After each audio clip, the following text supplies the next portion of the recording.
Hello everyone! Recently I went to Warsaw to play a few hours of Techland's new Dying Light that features the returning protagonist from the first game. Actually, this whole game feels like a big throwback to the more successful first entry in the franchise.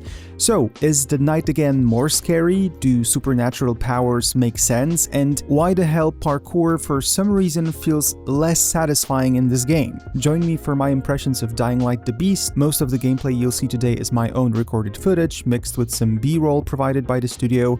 3, 2, 1, go.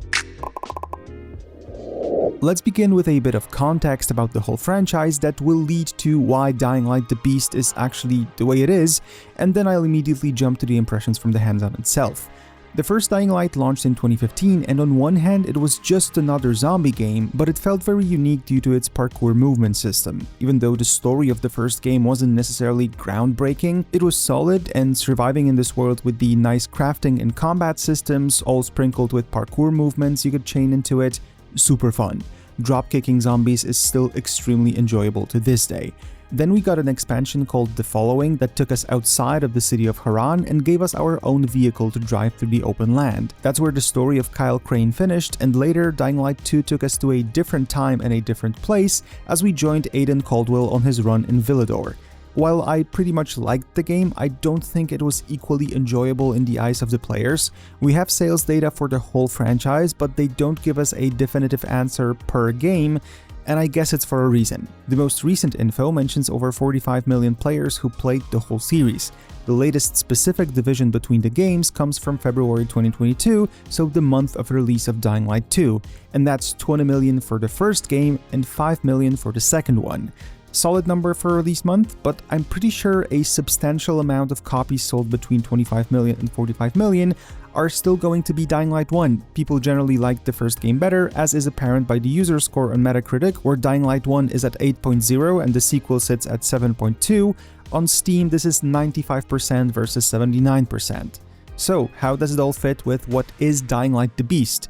Well, first of all, Kyle Crane is back. Somehow Palpatine returned. Kyle was held in captivity by the so-called Baron, and he was experimented on because of his unusual new features that come as a result of what happened by the end of The Following. We'll come back to these powers a bit later, but first let's hear from Szymon, the lead producer of the game, on how the Beast started development-wise. The Beast started as something much smaller than it is right now. Originally we thought that it's going to be DLC, but very quickly we came to a conclusion that we added so many new things to the game, and we develop them up in a way that we would be doing completely new AAA game, that we decided that it's a basically standalone title while playing it. So definitely we're getting back to the roots. I can tell that Dying Light 1 is playing a crucial role as one of the main references for all of us actually. So many systems, many game mechanics got brought back to a very similar stage as player loved in Dying Light 1. While the game is roughly the same in how it plays out gameplay-wise, there are some new or returning mechanics, and I'll try to go through most of these things as I share my impressions.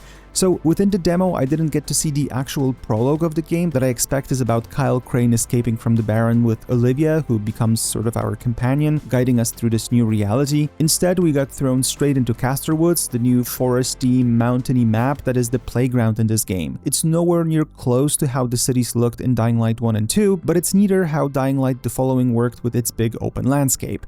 While there are some more open areas that don't really allow for jumping through the roofs, there are more urbanized areas as well. Still, don't expect a huge city with tall buildings. More like a camping area in the mountains with a small city nearby. Combat feels as heavy as it used to be. You can really feel the melee hits connecting, and using different types of weapons in various combat situations makes sense. I'm still not the biggest fans of ranged weapons in Dying Light. I personally prefer a mixture of parkour combat with some nice slashing weapons, but I guess this is often a matter of preference. One thing that's noticeable in terms of combat is the fact that there are many more mini-bosses in this game than we previously had. This makes sense lore-wise. These things called chimeras are infected entities created by the Baron by injecting them with a special substance and released to the wild, and now Kyle needs to hunt down, kill them, and extract samples from them. I gotta say that for now, in the few hours that I spent with the game, these mini-bosses didn't really feel that exciting. Sure, they're more resilient than normal enemies, they hit more heavily, and you need to go prepared into this kind of combat, but the moveset they had was nothing special, so I really do hope that more chimeras we meet along the way prove to be more of a challenge instead of just having their HP and damage scaled up. There is potential here, I just couldn't experience it myself yet. But these aren't the only new enemies you get in the game. We also improved on the physicality on AI, and at the same time we added a couple of new enemies. For example, in Dying Light 2 there were no sharpshooters, there were no AIs which are shooting at you, no riflemen, and now we have riflemen, we've got sharpshooters, we've got shotgunners, so there is like, the gameplay is much richer. What will help you in combat with all the enemies, and chimeras especially, is the beast mode, which the team calls Fury mode. You have a bar on the screen that gradually fills up as you kick some infected butts, and at this stage of the game, once the bar is filled, your Fury mode engages and you're much faster, you deal more damage, and you can use some special skills that you unlock after defeating the chimeras and extracting samples from them. They're actually used in character development. At this stage, the beast mode is something that's not very controlled, so it always engages once the Fury bar is filled, but it seems that at some point Kyle will be able to control that beast mode and probably start it at will instead of automatically. As I mentioned, the samples collected from the chimeras actually make it possible to unlock new skills for the beast mode. For example, you can do AoE damage by hitting the ground. You definitely feel more power in that state. I'm not sure how this is going to work in the long run, because for now the uncontrollable version of the beast mode didn't feel that useful apart from getting a damage boost.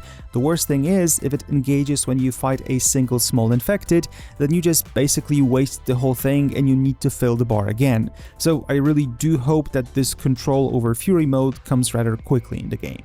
Samples from chimeras are not the only way of developing the character, because you also get XP as you play, and these give you skill points that go more towards the survival skill tree. Here you can unlock my beloved dropkick, for example, or you can take a skill that allows for better fuel efficiency in a car, or maybe you'll unlock a craftable flamethrower. So this is a more classic selection that you might be used to in this series. Actually, we're balancing the game throughout the protagonist or the player, like in general.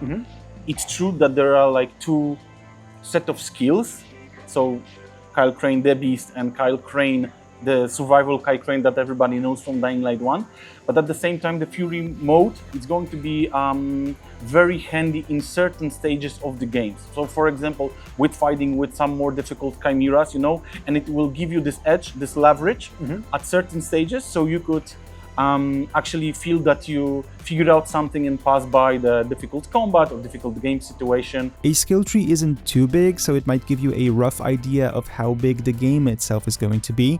There was a tweet last year that mentioned that this game should be about 18 hours plus in scope, so looking at how many things are there to unlock at this stage, it seems reasonable. Though within a year, some things may have changed one way or another. One last thing I wanted to say about combat is, because of how this game presents our main hero as this duality of a character that now is much more dangerous in close combat, you might feel inclined to fight much more than in previous Dying Light games. Why wouldn't you? You have a guy who suddenly goes berserk and can just destroy everything in his path. However, while this gives you a benefit in combat, fighting without beast powers is exactly as it used to be. So it might not always be worth it to pick up a fight, and you still need to think about some encounters strategically. Now, there is an element to this game that I was always fond of in the series, and that's obviously parkour.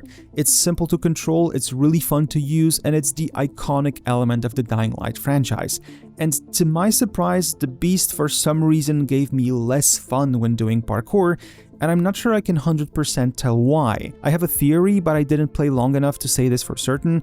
First of all, the skills we have in the beginning are limited. Once again, drop-kicking enemies is unlockable, even if it happens fairly quickly, so before we get up to speed with how good Kyle Crane actually should be at this point of the story, then it's going to take some time.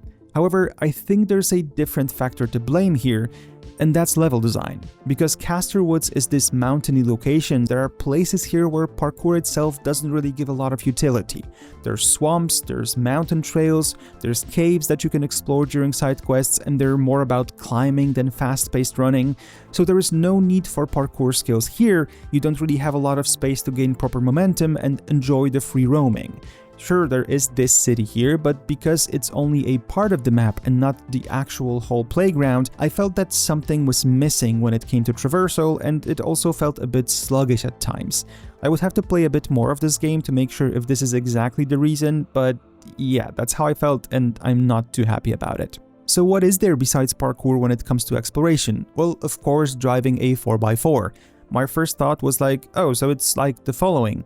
But actually there's a big difference when it comes to how a vehicle was approached in this game. Well, the first similarity, there is like a four-wheel vehicle. That's the first similarity. However, in Dying Light: The Beast, car plays opportunity vehicle role, so it is not a player's car. However, it's going to be customizable, so you will be able to change skins, for example, on the car.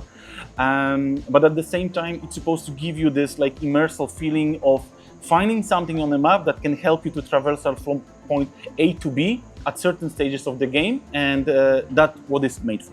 So yeah, it's not really our vehicle, it's something we find in the world. Driving itself seems absolutely okay. My favorite part is that when you drive over zombies, your window wipers turn on, just a small fun detail. And then, of course, there is the night. The night that in the first Dying Light was the whole new way of looking at the world. You had to be careful during that time, volatiles were really dangerous, and being caught outside of the safe house was something to be feared. Then came Dying Light 2, where nights basically became a time game. You had to run between safe places, but only because you could turn into an infected if you didn't make it to the UV light on time. The night creatures rarely posed any real danger, and volatiles were scary only in enclosed spaces where it was dark all the time, but you could get inside those even during the day. And it was a bummer, it felt like something was missing from the game. Now, again, nights feel dangerous. Even though I only had 2 moments in the game when I had to travel by night, I again felt a bit anxious. I had to be careful not to make too much noise, not to use my flashlight all the time, and when volatiles actually spotted me, I ran like hell back to my safe house. For me, even though I can't say I really enjoy these moments, this is a great thing to have back in the game.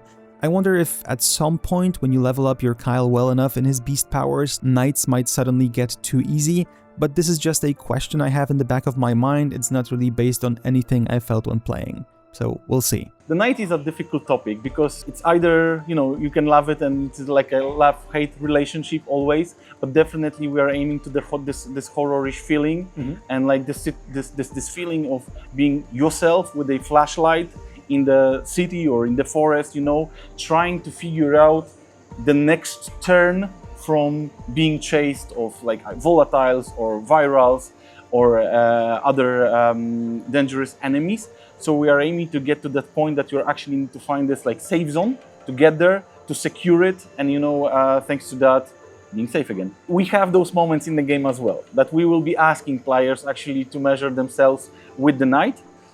There is a lot of freedom, so it's not like we are going to force throughout a lot of the game that you need to play by night. It's not about it, but definitely it's a solid option. So overall, what's my take on Dying Light: The Beast after spending those few hours with the game? I can't say I love it unconditionally, because even though the game feels roughly the same to what the franchise is, and it brings back some things that worked better before Dying Light 2, and I generally like the series, I really can't grasp that for some reason I didn't enjoy parkour in this game as much, and this is such a crucial part of what makes this series fun to play, for me. A definite positive is turning in the direction of, once again, pretty scary night gameplay, because for me that's one of the defining parts of Dying Light. I'm not the biggest fan of Castor Woods as a location. I generally enjoy playing this series within a city landscape. The story so far feels acceptable, but to be fair, this series was never really extremely interesting in terms of how storytelling worked, at least for me, again.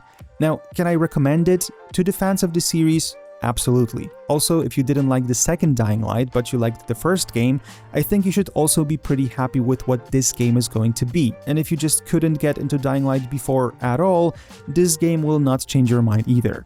Dying Light: The Beast is coming out on August 22nd, and all the owners of the Ultimate Edition of Dying Light 2 will get this game for free. I will be at Gamescom at that time, so Kyle Crane will need to wait in line for his turn, but I'll probably play it eventually. Thank you for watching, take care.